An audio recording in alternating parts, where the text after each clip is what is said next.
Treasure Island by Robert Louis Stevenson. Chapter 9. Powder and Arms.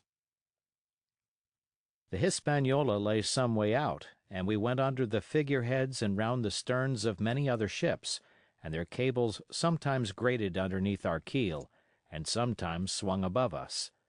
At last, however, we got alongside and were met and saluted as we stepped aboard by the mate, Mr. Arrow, a brown old sailor with earrings in his ears and a squint. He and the squire were very thick and friendly, but I soon observed that things were not the same between Mr. Trelawney and the captain. This last was a sharp-looking man who seemed angry with everything on board, and was soon to tell us why, for we had hardly got down into the cabin when a sailor followed us. "Captain Smollett, sir, asking to speak with you," said he. "I am always at the captain's orders. Show him in," said the squire. The captain, who was close behind his messenger, entered at once and shut the door behind him.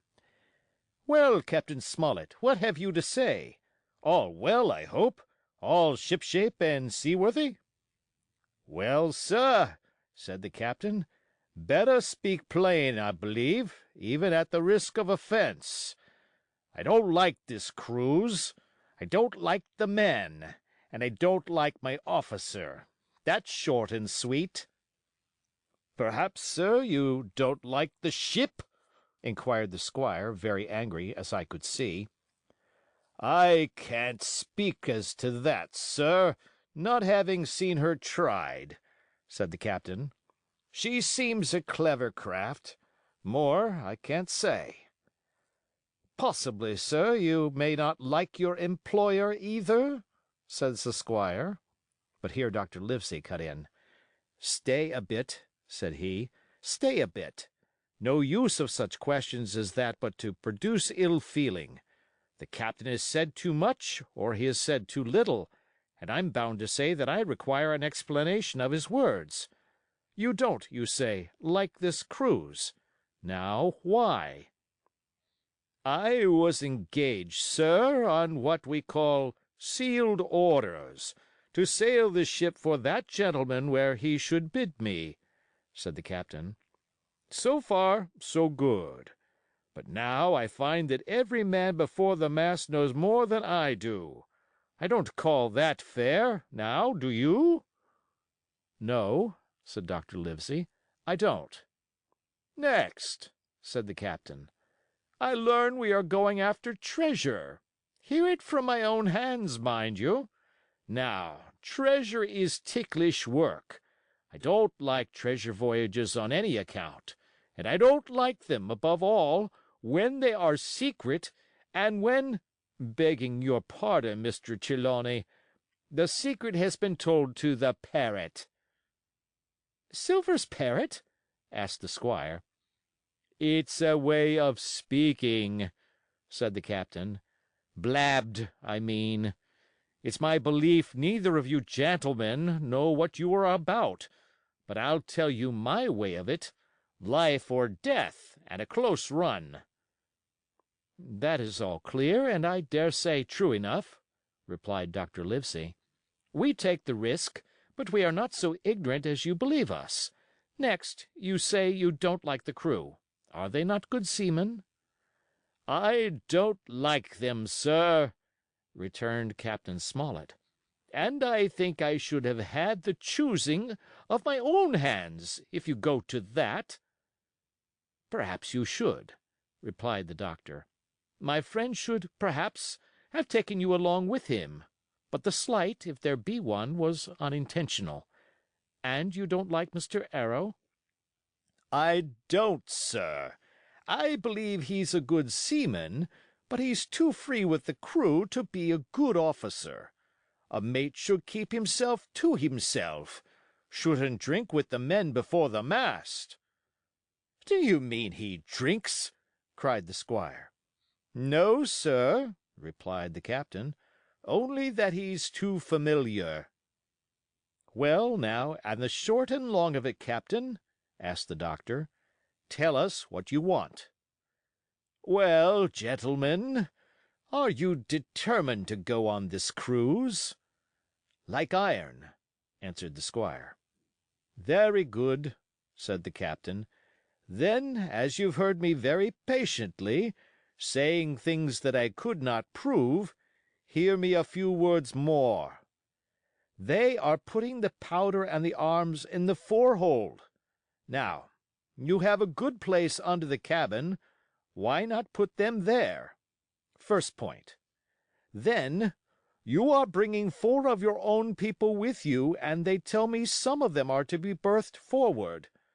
Why not give them the berths here beside the cabin? Second point."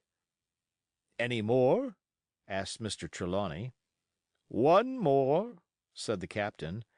"There's been too much blabbing already." "Far too much," agreed the doctor. "I'll tell you what I've heard myself," continued Captain Smollett, "that you have a map of an island, that there's crosses on the map to show where treasure is, and that the island lies—" and then he named the latitude and longitude exactly. "I never told that," cried the squire, "to a soul." "The hands know it, sir," returned the captain. "Livesey, that must have been you or Hawkins," cried the squire. "It doesn't much matter who it was," replied the doctor, and I could see that neither he nor the captain paid much regard to Mr. Trelawney's protestations. Neither did I, to be sure, he was so loose a talker. Yet in this case I believe he was really right and that nobody had told the situation of the island.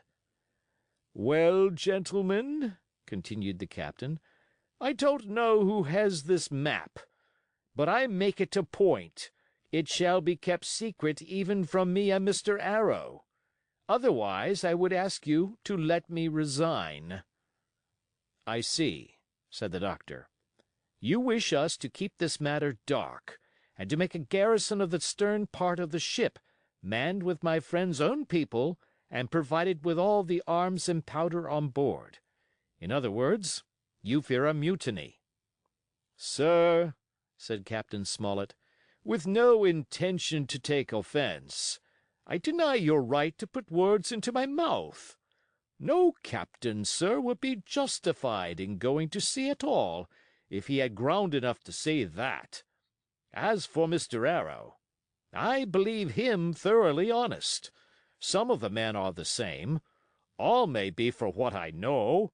But I am responsible for the ship's safety and the life of every man jack aboard of her. I see things going, as I think, not quite right. And I ask you to take certain precautions or let me resign my berth. And that's all." "Captain Smollett," began the doctor, with a smile, "did ever you hear the fable of the mountain and the mouse? You'll excuse me, I dare say, but you remind me of that fable. When you came in here, I'll stake my wig, you meant more than this." "Doctor," said the captain, "you are smart. When I came in here, I meant to get discharged. I had no thought that Mr. Trelawney would hear a word." "No more I would!" cried the squire. "Had Livesey not been here, I should have seen you to the deuce. As it is, I have heard you. I will do as you desire, but I think the worse of you." "That's as you please, sir," said the captain. "You'll find I do my duty." And with that he took his leave. "Trelawney," said the doctor, "contrary to all my notions, I believed you have managed to get 2 honest men on board with you, that man and John Silver." "Silver, if you like," cried the squire.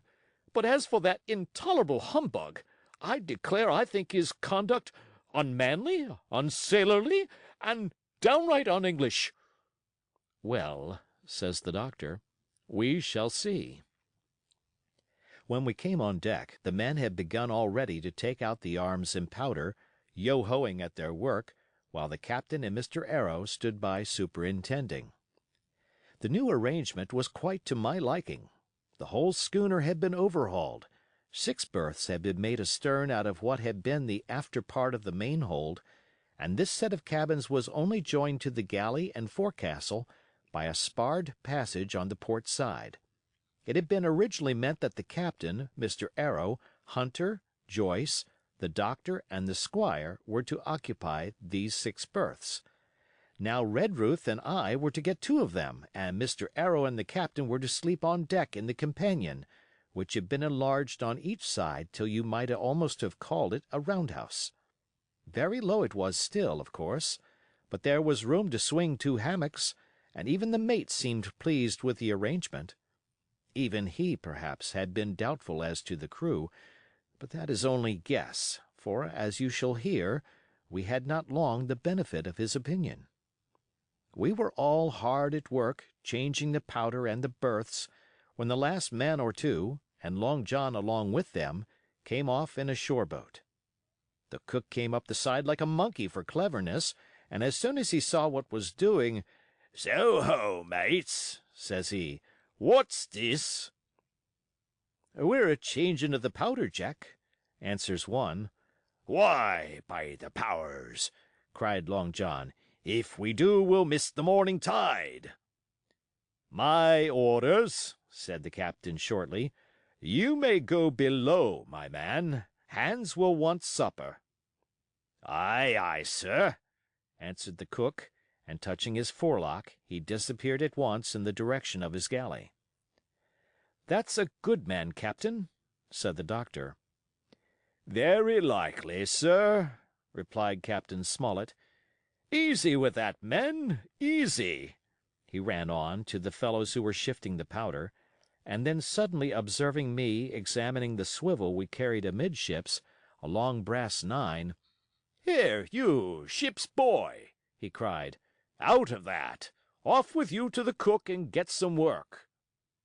And then as I was hurrying off I heard him say, quite loudly, to the doctor, "I'll have no favorites on my ship."